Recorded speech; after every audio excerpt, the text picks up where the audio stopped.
ಬೆಂಗಳೂರಲ್ಲಿ ಗಂಧದ ಮರ ಕಳ್ಳತನ ಮಾಡ್ತಿದ್ದ ಗ್ಯಾಂಗ್ ಅನ್ನು ಅರೆಸ್ಟ್ ಮಾಡಲಾಗಿದೆ. ಅದಕ್ಕೆ ಸಂಬಂಧಪಟ್ಟಂತೆ ಬ್ರೇಕಿಂಗ್ ನ್ಯೂಸ್ ಬರ್ತಿದೆ.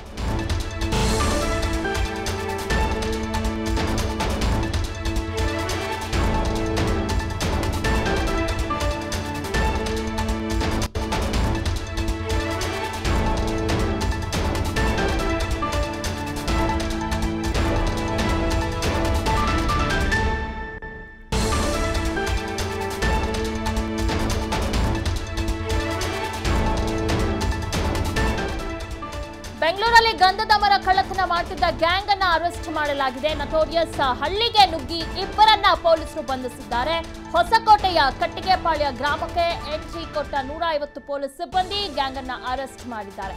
200ಕ್ಕೂ ಹೆಚ್ಚು ಪ್ರಕರಣಗಳಲ್ಲಿ ಕಟ್ಟಿಗೆಪಾಳ್ಯ ಟೀಮ್ ಭಾಗಿಯಾಗಿದ್ದಾರೆ. ಹೀಗಾಗಿ ಅವರನ್ನ ಅರೆಸ್ಟ್ ಮಾಡಲಾಗಿದೆ. ಪೊಲೀಸರನ್ನೇ ಕೊಲೆ ಮಾಡಲು ಹಿಂಜರಿಯುತ್ತಿರಲಿಲ್ವಂತೆ ಈ ಗ್ಯಾಂಗ್.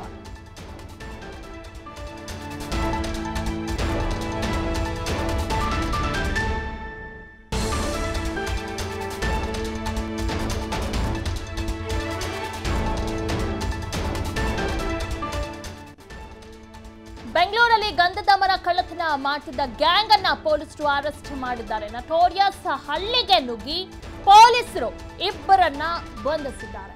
ಹೊಸಕೋಟೆಯ ಕಟ್ಟಿಗೆಪಾಳ್ಯ ಗ್ರಾಮಕ್ಕೆ 150 ಪೊಲೀಸ್ ಸಿಬ್ಬಂದಿ ಎಂಟ್ರಿ ಕೊಟ್ಟು ಗ್ಯಾಂಗ್ ಅನ್ನ ಅರೆಸ್ಟ್ ಮಾಡಿದ್ದಾರೆ. 200ಕ್ಕೂ ಹೆಚ್ಚು ಪ್ರಕರಣಗಳಲ್ಲಿ ಕಟ್ಟಿಗೆಪಾಳ್ಯ ಟೀಮ್ ಭಾಗಿಯಾಗಿದ್ದು ಅವರನ್ನ ಈಗ ಪೊಲೀಸರು ಅರೆಸ್ಟ್ ಮಾಡಿದ್ದಾರೆ.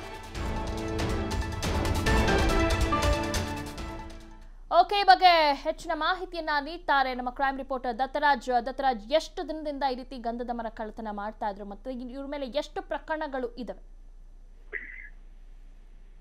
ದಿವ್ಯಾ, ಕಟ್ಟಿಗೆಯನಹಳ್ಳಿ ಅಂತ ಹೇಳಿದ್ರೆ 80 ಮನೆಗಳು ಇರ್ತಕ್ಕಂಥ, ಗುಡಿಸಲು ಮನೆಗಳು ಇರ್ತಕ್ಕಂಥ ಒಂದು ಏರಿಯಾ. ಹೊಸಕೋಟೆ ಬಳಿಯಲ್ಲಿ ಇರ್ತಕ್ಕಂಥ ಒಂದು ಮಿನಿಮಮ್ ಒಂದು 100ರಿಂದ 150 ಜನರು ಇರ್ತಕ್ಕಂಥದ್ದು. ಇಲ್ಲಿ ಎಲ್ಲರೂ ಕೂಡ ನಟೋರಿಯಸ್ ವ್ಯಕ್ತಿಗಳೇ ಅಂತ ಹೇಳ್ಬಹುದು. ಯಾಕಂತ ಹೇಳಿದ್ರೆ ಇವರು ಗಂಧದ ಮರ, ಏನು ರಕ್ತ ಚಂದನ ಇರಬಹುದು, ಉಳಿದಿರ್ತಕ್ಕಂತಹ ಮನೆಗಳತನ ಮತ್ತೆ ಬೇರೆ ಬೇರೆ ಕುಕ್ಕತ್ತಿದಲ್ಲೂ ಕೂಡ ಇವರು ಭಾಗಿಯಾಗಿ ಹಣವನ್ನ ಸಂಪಾದಿಸ್ತಾ ಇದ್ರು.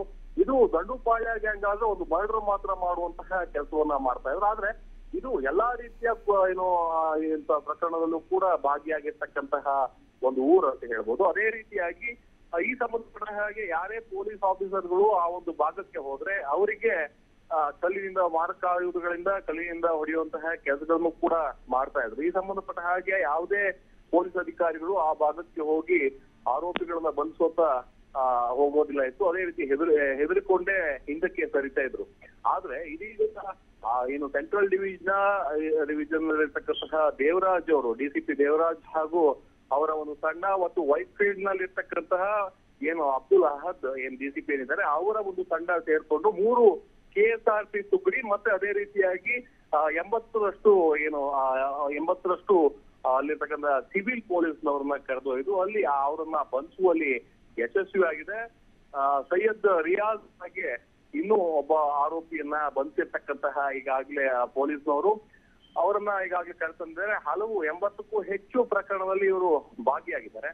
ಅದೇ ರೀತಿಯಾಗಿ ಹಲವು ವ್ಯಕ್ತಿಗಳು ಕೂಡ ಈ ಒಂದು ಗ್ರಾಮದಲ್ಲಿ ಅಪರಾಧ ಕೃತ್ಯಗಳಲ್ಲಿ ಭಾಗಿಯಾಗಿದ್ದಾರೆ. ಈ ತನಕನೂ ಕೂಡ ಅವರನ್ನ ಬಂಧಿಸುವಂತ ಪೊಲೀಸರು ಚಿತ್ತ ಹರಿಸಿಲ್ಲ ಅಂತಾನೆ ಹೇಳ್ಬೋದು.